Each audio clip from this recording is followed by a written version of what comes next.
সরকারের ভাইরা চেষ্টা করছেন। হৈহুল্লোড়, উদ্বেগ আর উৎকণ্ঠায় ভরা জনস্রোত। পরিত্যক্ত নলকূপে পড়া শিশু সাজিদকে উদ্ধারে খনন ও খোঁজার অভিযোগে রাত দিন এক করে গমগমে ছিল যে কোয়েলহাট, এখন তা নিস্তব্ধ, নীরব ও নিথর।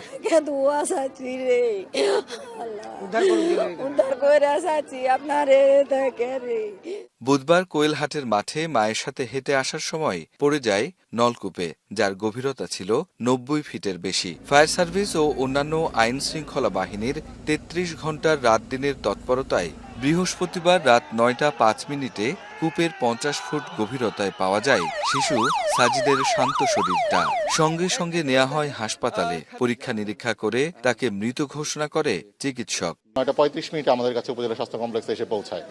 পৌঁছানোর পরে বাচ্চাটা আসলে আমরা কোনো রেসপন্স পাচ্ছিলাম না। আমরা যেটা ভাইটাল সাইন বলি, তার পালস, বিপি, রেসপিরেশন অথবা পিপিল যেগুলো আমরা দেখি, সেগুলো কোনো কিছু আসলে রেসপন্স করছিল না।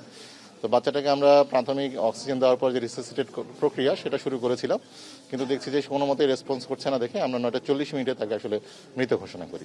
শিশু সাজিদের উদ্ধারের খবর দেশব্যাপী সকল মানুষকে যে স্বস্তি দিয়েছিল, তার ৪৫ মিনিট পরেই পৃথিবী ছেড়ে যাওয়ার খবর করেছে ভারাক্রান্ত। এটা একটা হৃদয় বিদারক ঘটনা। যে শুনবে তার ভিতরে একটা খারাপ সৃষ্টি হবে।